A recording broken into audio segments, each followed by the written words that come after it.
अस्सलामुअलैकुम। Welcome to conflict card. Recently Kishtwar के area में, जो कि इंडियन ऑक्युपाइड कश्मीर का एक एरिया है, यहाँ इंटेंस इनकाउंटर रिपोर्ट हो रहा है कश्मीरी फाइटर्स और इंडियन आर्मी के दरमियान। रिपोर्ट्स के मुताबिक इंडिया की CRPF, जो कि पैरामिलिट्री फोर्स है, उनको एम्बुश करते हैं कश्मीरी फाइटर्स 20 जुलाई को। और इवन इस चीज़ को इंडिया का नेशनल मीडिया भी रिपोर्ट करता है, इंडिया की वेस्टर्न कमांड भी रिपोर्ट करती है। बट उसके कई घंटे गुजर जाने के बाद भी कोई अपडेट नहीं आती कि क्या इंडिया ने कुछ मिलिटेंट्स को शॉट किया है या इंडिया का कितना ज़्यादा नुकसान हुआ है। इसी दौरान जिस कश्मीरी फाइटर मूवमेंट की तरफ से ये एम्बुश की गई थी, जिसका नाम कश्मीर टाइगर्स है, KT नाम से ही ज़्यादा मशहूर है, उन्होंने ये क्लेम करना शुरू किया कि उन्होंने एटलीस्ट इंडिया के 2 सोल्जर्स मारे हैं इस पूरी एम्बुश में, जिसको इंडियन साइड पर निगेट किया जाता है। ऑफिशियल सतह पर नहीं, बट जो गवर्नमेंट और मिलिट्री के माउथ पीसेस हैं, unofficial mouth pieces social media पर, वो इस चीज़ को निगेट करते हैं। और 20 जुलाई का पूरा दिन ये इनकाउंटर में गुजर जाता है और रात को इस ऑपरेशन को ख़त्म कर दिया जाता है। अब 21 जुलाई की सुबह को ये ऑपरेशन दोबारा स्टार्ट कर दिया गया है, यानी कि 20 जुलाई का पूरा दिन इन कश्मीरी फाइटर्स को रोकने में या इनको काउंटर करने में नाकाम रही और रात को उन्हें ऑपरेशन वो रोकना पड़ा। अब जो 21 जुलाई की सुबह को ही कश्मीरी टाइगर्स की तरफ से कुछ पिक्चर्स रिलीज़ की गई हैं, जिनमें 2 डेड बॉडीज़ देखी जा सकती हैं। इन पिक्चर्स को हम आपको यहाँ तो नहीं दिखा सकते, वो हमने अपने व्हाट्सएप चैनल पर अपलोड की हुई है पिक्चर, आपसे जाके देख सकते हैं। कश्मीर टाइगर्स की तरफ से जो ये पिक्चर रिलीज़ की गई हैं, इनमें ये क्लेम किया जा रहा है कि ये 2 इंडियन सोल्जर्स हैं जो उन्होंने मारे हैं।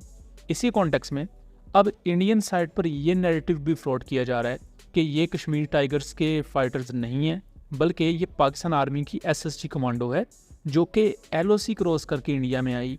उन्होंने इंडिया के 2 सोल्जर्स मारे और अभी भी वो वहाँ हैं। और इंडियन ट्रूप्स 20 जुलाई का पूरा दिन ढूंढती रहीं और वो उन्हें नहीं मिल सके। अब 21 जुलाई का दिन भी अभी ऑपरेशन चल रहा है और 21 जुलाई के दिन ही मैं ये वीडियो रिकॉर्ड कर रहा हूँ। हो सकता है जब ये वीडियो पब्लिश हो तब तक कुछ नई चीज़ें भी रिपोर्ट हो चुकी हों। पाकिस्तानी SSG को ब्लेम करना ये कोई पहली दफ़ा नहीं हो रहा इंडियन साइड पर। इससे पहले भी जब भी इंडिया का काफ़ी ज़्यादा नुकसान हो जाता है तो इंडिया पाकिस्तानी ट्रूप्स को या पाकिस्तान को डायरेक्टली या इनडायरेक्टली, अगर आप किश्तवाड़ का मैप देखें तो ये श्रीनगर के करीब एरिया है और LOC से काफ़ी ज़्यादा दूर है। LOC से किश्तवाड़ तक आना ये कई किलोमीटर का सफ़र है। और अगर हम सपोज करते हैं कि पाकिस्तानी SSG अगर यहाँ आती है तो उन्हें मल्टीपल इंडियन चेक पॉइंट्स और मल्टीपल इंडियन इंस्टॉलेशंस का जो एरिया है वहाँ से होकर किश्तवाड़ में आना पड़ेगा।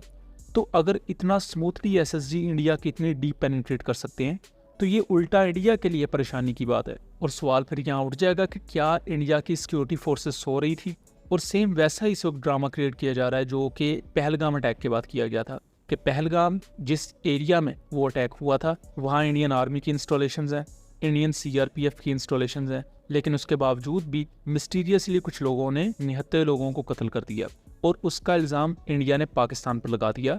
इवन दो इंटरनेशनल मीडिया ने इंडियन ऑफिशियल से उसके सबूत भी मांगे जो कि प्रोवाइड नहीं किए गए। और इस वक्त किश्तवाड़ में जो इंडिया के साथ हुआ है, इंडिया उसको छुपाने की कोशिश कर रहा है, क्योंकि कश्मीरी टाइगर्स की तरफ से जो क्लेम्स हैं और जो विजुअल्स हैं वो कुछ और कहानी बता रहे हैं।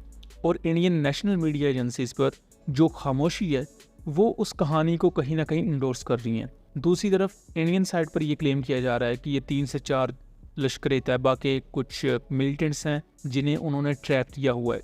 लेकिन एक दिन के ऑपरेशन की नाकामी के बाद भी इन सो कॉल्ड ट्रैप्ड मिलिटेंट्स को अगर वो ना पकड़ पाएँ तो यहाँ नाकामी किसकी है मुझे बताने की ज़रूरत नहीं। और इंडिया जो कि सिर्फ 3 से 4 लोगों को लेकर ही 2 दिन से खप रहा है और उन्होंने प्रॉपर ऑपरेशन लॉन्च किया है, स्पेशल फोर्सेस भी रिपोर्टेडली बुलाई गई हैं, और अब जब उसमें नाकामी हो रही है तो पाकिस्तान पर उसका इल्ज़ाम लगाया जा रहा है। बट आने वाले वक्त में देखना दिलचस्प होगा कि ये ऊँट किस करवट बैठता है। उम्मीद करता हूँ चीज़ें क्लियर रही होंगी। वीडियो पसंद आई हो तो इसे ज़्यादा से ज़्यादा शेयर कीजिएगा ताकि इस तरह की मज़ीद इन्फॉर्मेटिव वीडियोस हम आपके लिए लेकर आ सकें। मिलेंगे अगली वीडियो में, तब तक के लिए अल्लाह हाफ़िज़।